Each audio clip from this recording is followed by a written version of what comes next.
Welcome again to the Spotlight on Laurel History series that we've been sharing with you for the past few years. This is the 22nd time we've been doing this, and it's an honor and a privilege, and we've already shared a lot of history today, just setting up the shoot, but Billie Chaney is my guest today, and Billie, you look amazing, and I understand we're coming up on a birthday. Yeah, and you're not ashamed at all to oh no, yeah, please tell everybody what it is. You'll be no, I'm not going to say now. That's one thing a man learns: don't tell a woman. Yeah, but see, this is a different situation. I love to have it told because you know what? I ask them to guess how old I am. They go 75. I said, well, you might all sit down. So you've got a 90th birthday. 90 blessed years, yes. Yeah, well, and that's one reason why it's a delight to talk to you, because we're trying with this video series to preserve the rich history that we have here in Laurel County, and we do have rich history here. And this goes on forever. I mean, these outlive us, you know, on with the internet and so forth, you know. So, but you strike me as one who doesn't sit around and complain about problems. You find the solution for those problems. That's right. And I think that's all going to unfold before us here tonight as we sit and talk to you. But you were born in the early 1900s. 1932. 1932. 1932. Times were a lot different back then. Oh, yes. You've seen a lot. Yes. Yeah. Uh-huh. And well, tell me, you know, those were the days that led up to World War II, the Great Depression, and all that stuff. That was when you were born. Yeah. Okay, talk about those times. Well, I was born in 1932 at my grandmother's house, just about a half a mile up the road from where I live now. Lived there until I was 2. And my mom and dad, finally they got a little house up next to the other grandparents' house in Firestone. And I was about 2 years old when we moved there and lived there until I was about 7. Went temporarily to Corbin. The first time I went to school was at Corbin because of waiting to get a house fixed so we could get in it. And so then I came back to Firestone, and I went through the 2nd, 3rd, 4th grade in Firestone 3-room school. And no toilets, no nothing of that, no cafeteria, and we had to take our lunch. And so in the 5th grade, I went to Cincinnati because my dad had gotten a job at a railroad, with the railroad. And so I was there. And back then, oh my goodness, you know, we have all these different languages now, but they made fun of me because I was a hillbilly. Well, just being a 5th grader, I really didn't know hardly how to answer that, so I just say, okay. But I got to tell you this funny incident. We'd already had the multiplication tables that you had to say in so many minutes in Firestone 3-room school. Okay. Well, I got up there in the 5th grade, and we were out in a little house by our own self, and they had not had that. And so the teacher, knowing that I did have it, she let me take them into a long cloakroom and tell them to me, and I'd time them. But that was my experience in being in a big city in the 5th grade. But then we came back to Firestone and lived there for the 6th grade. But then in 7th grade, then I went to, my dad got a job at that bomber plant in Ypsilanti, Michigan. And my mom even worked there a little while, but she couldn't really handle that work. So they had a cousin come and stay with me. And they had built barracks, like army barracks, for all of us who had come from every state to work in that bomber plant. And so I had the experience of working there in school with a lot of different states of people. So then after the 7th grade, then we come back to Firestone. That's when I went to Lily and went there from the 8th grade through the 12th grade. Do I need to keep right on going with this? Yeah. So I graduated, and of course my little husband, Glenn, was 4 years older than me. And so naturally I was just in high school at 13, so I wasn't old enough to date, but I kind of struck on him anyway. And yet, boy, I tell you what, 4 years older, at 17, he went in the Army. Well, while he was gone to the Army, I decided to grow up, and I had a boyfriend or two in high school. Okay, so when I got to be 17, here he comes back. And having the skating rink where we had always went, he came and looked me up. Well, I had a little boyfriend at school, but then I thought, nah, I think I'm ready to trade. So I switched with him, and I got with Glenn when I was a junior in high school at 17. and we dated for 2 years.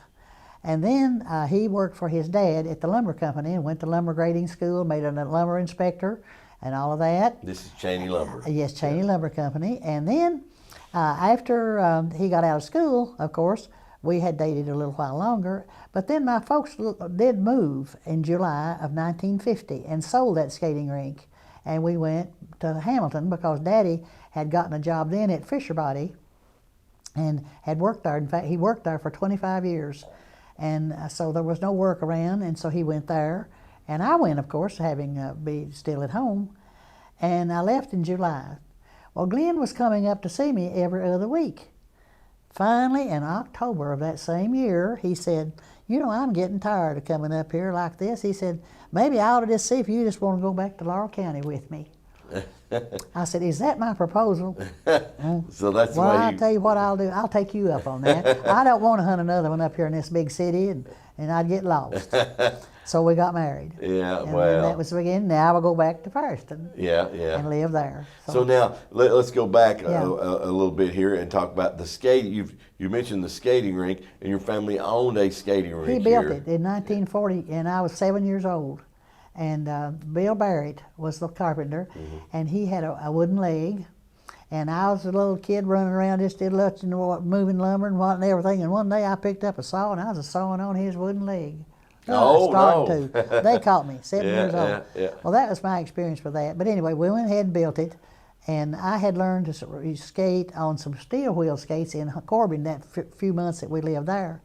So naturally, I skated from the time I was 7 till I was 18, and enjoyed that, and got to go through 3 generations. The guys, when they got up, got to go to the Army.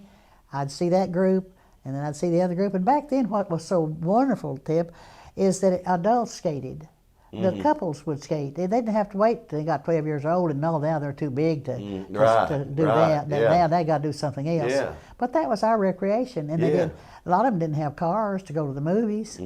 And so that's how I grew up. So now your dad, your family had the skating rink and so forth, but then times apparently got tough. He needed work, and he found work in Ohio. And another skating rink was built too in the area of Finley's, and then one in Corbin. Right. And so that cut it back too. But we were the only one when it started. So that business was good. Did that have anything to do with the times overall in general getting hard? The Great Depression was coming on. Well, it was already. It had already been. It had already been. Yeah, that was 1940. Okay. And so it was already hit. Okay. But like I said, my dad would help take care of his mom and dad, and had a car. So that way we had access to cars, whereas a lot of my friends did not. They'd have to walk a distance and catch a bus that ran from London to Corbin every hour. Okay. And that's how they had. And I was appreciating of that even then. And when I got older, and I look back at the difference in our childhoods, I was so thankful, because I've always been a people person. Right. And that got me to be with people all the time. Yes. And then I'd go, and those boys would go away to the Army. When they come back, and they'd say, is this that little girl that we used to see skating? Yeah. That's me. I grew up. Yeah. And so, you're known as someone who has always been extremely community oriented, community minded. Yes, I have. And you were that, and in a time when really you didn't hear of many females that did those things, that had those attributes and stuff. But looking back, why do you think that was? Why did that happen? Yeah. Why do you think society in general is so much different now than it was back then? Well, I think the war changed everything. Lots of conveniences that we had then, we didn't have. But after the war, they had got a lot of them, so then we were able to acquire them then.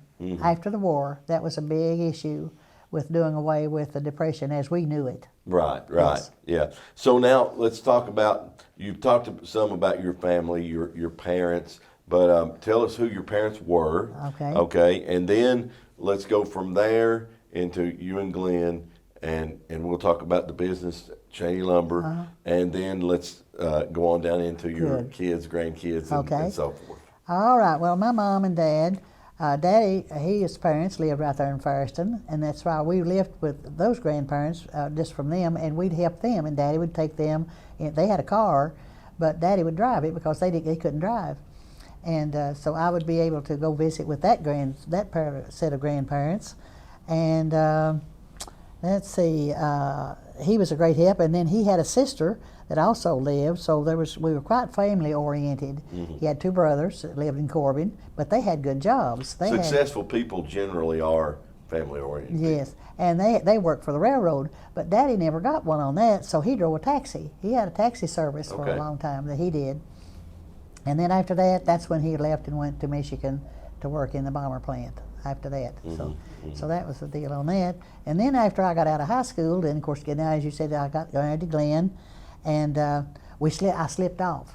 My mother gave me the idea because she told me she'd slipped off. See, so I kept that in mind. Now, here's one thing. So Glenn didn't ask permission? No, but I tell you what, he didn't. The thing about it, I slipped off. I had some friends that had graduated from high school with me that lived out there in Hamilton, and they were going to come home one weekend. So it made it real good for me to just play like I was coming home for the weekend. And I did, and I didn't go home. I wrote a letter. I sent the letter back by a friend of mine that graduated with me, and she told me later, she said, I'll never do that again for nobody. Said, your mom kind of teared up. They liked Glenn, but you know, just the idea. But let me mention this. I was the only child until I was 16. My mother had a miscarriage when I was 12, and I used to cut out babies out of the catalog. I hated being by myself. I wanted to be with people. And so I'd say, I need a brother or sister, Mom. Well, then that didn't work. But when I got 16 and she was old enough, she did have a child, and it was a sister, and I was 16, and she was born fine and dandy, and all that worked that time. Well. And then I was her stepmother, sort of. I mean, I was her second mother. Yes, you were. Absolutely. And Mom had to go to the hospital. I took care of her at 16 or 17 while Mom went to the hospital. And we had a neighbor lady come and help me a little bit. But then that went on until Glenn and I he worked for his daddy. And this is why we could stay again in Laurel County. Having become a lumber grader, he worked for his daddy. And so we lived on down the other side of the mill at that time. And his daddy had built a house in 1940 in the one that we lived in later for 27 years. Now after that 27, now I'm next door to that one, which we built in his property that we got 64 acres when he died. And so it took 5 years for us to clear trees to make that house on one floor that I wanted. 49 years old, and I wanted a house that would be able to retire in and pack me out of it feet first. And that's what it is. Where you still live there I have a basement. However, it has electric chair to go. I have parties, and that way a lot of people couldn't go to the basement if I hadn't had that electric chair. And I learned that through visiting a home in Williamsburg. I went in this big, beautiful home in Williamsburg. You walk in, and here's this stairway and an electric chair upon it. Oh man, I like that. And I remembered that for many years till I had the house and I did that. So therefore, that's where Glenn, he got in, and then his dad passed away just a year after we got married. So Glenn took over with his brother Clarence and him. They moved from the old site there over to one on 25 because that had been a lumber company retailer, but they weren't doing any good and they wanted to sell. So they sold that. And Glenn's stepmother was the one living in the home, and she really didn't know how to run the business, and they were leasing it. So they decided, well, I believe we better have our own. So that's when they started with their own Chaney Lumber Company. And then then Clarence lived in it he was in it for 20 years, and he passed. But then Glenn was about 1953, and Glenn run it ever since. Till he was 70, and then he retired. And we sold it to our sons-in-law, to them, because at my suggestion again, I said, you know, Glenn, these girls and I, if anything happened to you, we couldn't run this business, so they don't want to live in Louisville. Why don't we see if that son-in-law would love to come and work here? And he just gotten out of the Air Force. He loved that idea. Cat says, oh, tell him, ask him quick. And Glenn did, and he took him up on it, and his name was Eddie Jones. Kathy married him, and they've been married 50 years now. I had 3 sons. And as far as the whole family, I had the 3 daughters, 7 grandchildren, and 11 great-grands at this point. And those greats are great, and they're all here except 2 of that group. And one is in Owensboro, comes in often, and the other the boy lives in Florida. Has to be wonderful having your family that close. Oh yes. Now I got to take a little detour here and talk to you about your daughters are known for their singing abilities. Yes. And all 3 you've got 3 daughters. 3 daughters. And no sons, right? No That's sons. right. And let's pause for a moment. Glenn passed in what year? How long has Glenn been gone? Just a year and 3 months. Okay, I didn't think it was that long ago. 20, Okay, September 20. It hadn't been 2 years. Okay, I remember when that happened. And so, but your daughters. Now let's talk about they sung. I don't know how'd that get started, and I'm personally interested in that because I was raised in a first singing of all, family Glenn too. was a song leader at church. Yes, they inherited yes. that music See, from my their daddy. grandfather was too. And my mother loved music. Yeah. And his daddy taught shape notes. Yeah, so, my great grandparents so they inherited did that. a lot of that music talent. However, let's see, when they would go to Christian service camp, and we'd go to pick them up after a week at camp, well, they'd be sitting in the back seat of the car just a singing and a harmonizing, and I'm, I believe we've got some singers, yeah. And so that's how we knew that they could sing. And I remember Cindy being only about 8 years old, and she sung at some little girl's funeral that got killed with a car. Yeah. But anyway, they've sung ever since they were 8, 9, and 10 years old. Do they still sing some? Oh, yeah, they sing at church, First Christian Church. First Christian Church. And they sang one of those guys that played Elvis one time, went to Indiana, and it was in a big field and a big deal, and they sung back up to this guy all dressed up like Elvis. Yeah, that was big. That's a lot of fun. That was a lot of fun. And they've sung at homecomings and things. Oh yeah, and the bank had them I come just one remember time. that they were beautiful ladies and gorgeous voices, and they did really well. You know, and that's part of my growing up too. And I was always into music. They do a great job. It's And I wanted music to touch on that. solves the savage soul or something. Soothes the savage soul. Yeah, that's it. Music soothes the Yeah, savage it's always soul. been a real big, and I took piano lessons when I was just 12, but I couldn't play like Liberace overnight, so I didn't have any time to do that. I was interested in listening to music, but I didn't do that. Well, you've certainly spent your time wisely on earth, and you know, we were talking off camera there. God, I think He tasks us with certain things, and we're to do them. If we don't do them, He'll give them to somebody else to do. That's He wants to exactly get things done. I think He's used you as a vessel to get some things done. Well, I think we had a great part in helping the production of growth at the Firestone Christian Church, because Glenn being the song leader, and then we didn't have full-time preaching, and they'd come up as students from Tennessee, from Johnson Bible College, and we would keep them in our home.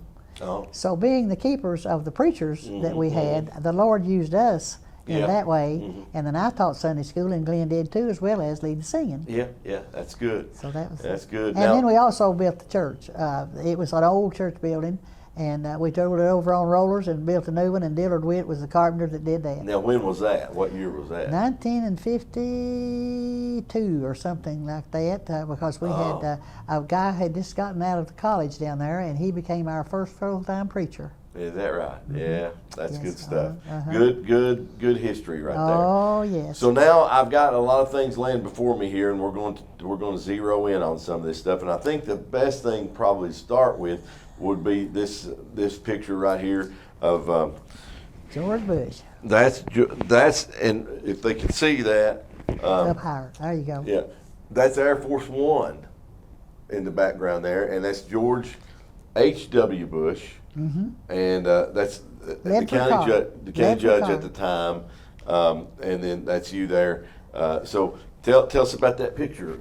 Okay, they only allowed us up there from the local people because of all the security that he had, of course, and there was bleachers where people were sitting, and they watched this, and so we got to go over there and shake hands with him, and we felt real honored with that. Yeah, and Air Force One landed here in London. Yes, right? it did, right there at the airport. Yeah. And then we have one here, and Anthony, I'm going to try to raise this up high enough for you to see this, but we have one here with Rand Paul.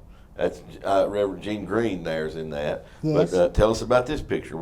I'm just going to go flip through these. You brought these, and I'm going to flip through them and let you explain Rand them. Paul, when he was running for senator, and I did an unusual thing there.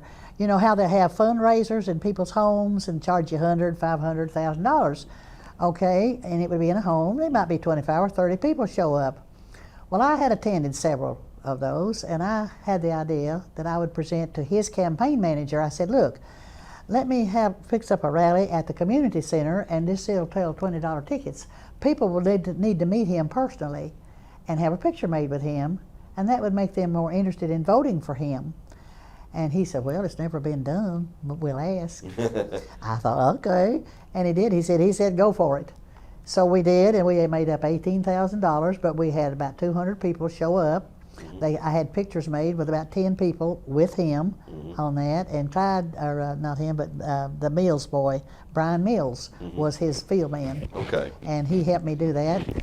And so that's how come me to be with Rand Paul, and even now he sends me birthday cards, and you know. Yeah. Yeah. But we enjoyed that so much, and the people really enjoyed it, and they stuck around to get a picture made with them.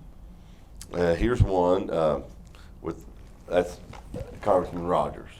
Okay, now that was the first district Laurel County meeting. Okay. The one they'd always been having at Corbin. And I said one time, well, we're Laurel County, we ought to be doing this. It's 5 counties supposed to go together, but not all 5 counties would attend. And not many from Laurel County would go down to Corbin due to the feud between Corbin and London. And so I said, well, why don't we have our own? And I was the president of the Laurel County Women's Club at that time. And so they said, okay, so we went for it. So we went to the Optimist Club. And he came, and we presented them one of these Laurel County throws while he was coming for that. Yeah, well, this is. But that's how that came about, and I believe that was in '04. Okay, it's amazing that you can remember these dates. Oh, those deer. This one is very interesting now. That's Glenn and you, and that's Mike Huckabee. Mike Huckabee. Mike Huckabee. That guy, he's on TV every Saturday night. Yeah. Lori Mullins plays in the band on that show. Who? She's from Lori Mullins, Elmer and Ruth Mullins' daughter. Yeah. Excellent musician and a wonderful person. Well, I grew up with them, but she's in his band. I don't know if you knew that or not. That ties you back to Laurel County. Oh. Mike Huckabee has a Laurel County Is that right? in his band. Well, yes. well, I watch him. So tell us about this picture. Okay, that's where we were at. Let me clarify one thing. She's Lori Sykes now. I called her Lori Mullins. I want to clarify. Lori Mullins Sykes. I want to do that. I'm doing that for the record. Oh, so, okay. Okay, this was, he appeared at the leadership conference meeting, or not a conference, a leadership banquet that Terry Fork had every year down at Cumberland College. And we would meet in the auditorium down there. But before that, we'd had a dinner, and he would only have 200 people come and get to meet some of these people that were there. And so that's how I got to be with all those people, by going to that. But that was Mike Huckabee, and he was the speaker that night for them. Okay. Charlton Heston. Yes, okay. Now that was exciting because, you know, he played Moses. Well, he played Moses. When we set the Somerset to do that, and he said, you know, I know you all are at a political rally, but he said, I'm just going to do something different. And he quoted the whole chapter in Genesis. Is that right? Yes, he did. Yeah, what about that? So we just was amazed. You had a good time, though. Oh, we enjoyed that so much. What about that? And I've got all his tapes and records and things. And this one says, on behalf of Mrs. Reagan and the Board of Trustees, 2005 Certificate of Appreciation is presented to Billie Chaney in gratitude for both your longtime support of President Reagan and his policies, as well as your support of the Reagan Foundation. Since June of 2000, you are helping ensure that President Reagan's leadership example is preserved to inspire future generations of Americans. And that's signed Nancy Reagan. Yeah. Yeah, yeah. And we went to Washington to see him. He was speaking at the Brown Hotel up there. And lo and behold, where I was sitting, he was just the next aisle over, or I would have got to shook hands with him. Yeah. So this one is Erin Fletcher, and you and Glenn and Hal Rogers. Hal Rogers. Yeah, yeah. Yeah, that was just at another one of our little rallies. And that looks like Senator Williams. Yeah, that's David Williams. He was the senator, Speaker of the Senate. And he would always have the people from, we had Legislative Day, and he would always have the Laurel County people to come up and take pictures made. And I was quite a good friend to him. And that's Carl Rowe, a very known TV guy. And he was at Terry Fork's, one of his dinners. And when we went to those dinners, we got to have our pictures made with the speakers. Oh, yeah, yeah, yeah. And that is Mitch McConnell's wife, Elaine Chow. Very friendly little lady. Of course, this is Senator McConnell and you. And that's Senator McConnell. That's the senator. Well, he was quite a bit younger there then. And looks like you're speaking here. Maybe it's for bunting for Senate. Maybe looks like a rally or dinner. Yeah, that was at the Optimist Club. That's 204. Yeah, that looks like the same. Yeah, I'm just flipping through here. We had Abe Lincoln's picture out there on the table.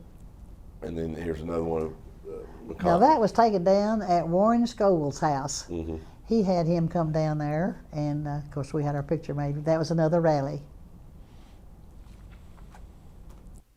Looks like that's Senator Williams again. Yeah, that's our group came there for that legislative day. And I see Tom Jensen in there. Yeah, that's when he was in. Mm-hmm. By the way, I was in February, and I mentioned out there that day to Albert Robson that I was having a birthday. And did you know in 1 month from that time, he mailed me a license plate with my name on it? Oh, did he? Yeah. Yeah.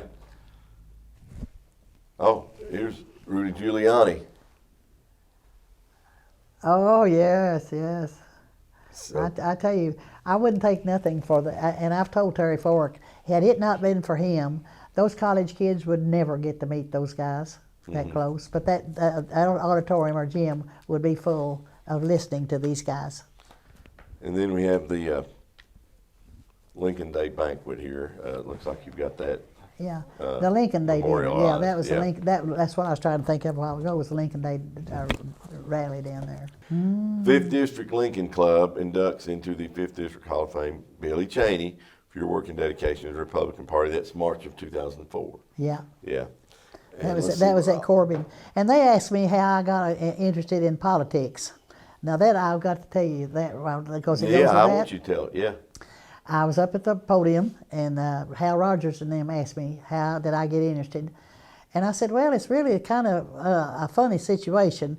When I first got married, I wasn't even old enough to vote. I was only 18, but Glenn was 4 years older, so he was 21, and here we are on our honeymoon, and it was we'd been gone 3 days, but we didn't have much money anyway, and he said, you know, we got to get back home Tuesday. He said, I got to vote. I said, we're going to leave our honeymoon and you go vote. Okay, well, if it's that interesting, I'm going to look into this. So I tell him, he got me in it. He got you interested. If he had to be that interested in it, then that was it. Now that Looks like your homecoming, you're honored for your the homecoming honored you there for your civic contribution. Yeah, civic contributions, Yeah. helping the homecoming. Yeah. And this one says, Dear Billie, I want to add my voice to those who are honoring you tonight in Laurel County. It's not just your steadfast leadership that is being celebrated, but your friendship as well. Your continuing support of what I'm trying to accomplish in Washington means more than I can say. Keep the flame of liberty burning. And that's from Senator Rand Paul. Yeah. That's dated 2013. Yeah, 2013. Uh-huh. Yeah. And of course, who's that guy? Ah, that little Albert. Now, he and I was co-chairman with him in the Republican Party here in London. Yeah, everybody knows Albert. Yeah. And looks like you were honored here with a plaque for... The news leader had a contest. Yeah, yeah. And they picked a lady and a gentleman was the man of the year, and that was Ken Harvey. Okay, yeah. Now, I, of course, sort of teased him. See, he was with the Industrial Authority. Was that it? No, tourism. No, tourism. Yeah, Laurel County Tourism. And, of course, he got paid, you know, and on the job doing all his. And I said, now, Ken, this ain't fair. I said, I had to buy my own gas and had to do all this traveling myself, buddy. That's anyway, funny. I teased him about That's it. a nice award there, too. And this is from the House of Representatives of Kentucky. Congratulations to Billie Chaney, esteemed honoree by Laurel County Homecoming for outstanding accomplishments. That was 2004, September 2004. That was a banner year for you, 2004 was a banner year Yeah, it for was. you. Yeah, Did a lot that year. yeah. And let's see here. Yeah, we didn't have a women's club, and the older people in the main club weren't doing anything. And some woman in the state told me, said, why don't you all start a woman's auxiliary? I said, I've been thinking about that. So I did. And I started that in 2004. Yeah. And it's still existing now. Let's see, Kay Hensley, the lawyer, is the president of that now. Yeah. Woman of the Year 1990, Billie Chaney, Laurel News Leader. Yeah.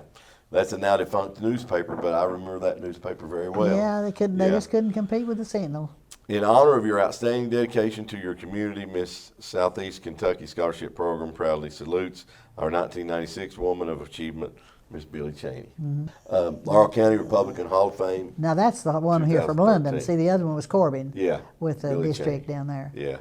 So The Lincoln Day dinner. That's what and then I have to do that. yeah.